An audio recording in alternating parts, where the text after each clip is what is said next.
السلام علیکم۔ آج آپ کو بتائیں گے دنیا کے سب سے چھوٹے ملک کے بارے میں۔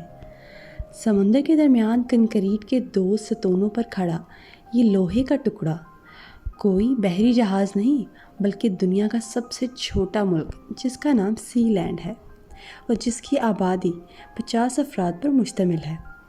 اس ملک کی اپنی کرنسی، جھنڈ اور پاسپورٹ ہے۔ آمد و رفت کے لیے یہاں کے لوگ ہیلی کاپٹر استعمال کرتے ہیں۔ یہ ملک 1976 سے اب تک قائم ہے۔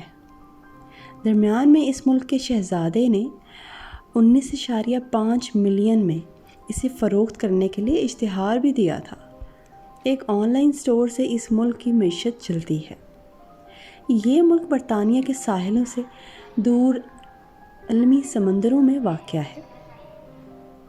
آپ 2000 پاؤنڈ میں اس ملک کی نیشنلٹی حاصل کر سکتے ہیں، لیکن 2 گز کے پاکٹ سائز اس ملک میں بھی ابھی تک اسرائیل کو تسلیم نہیں کیا۔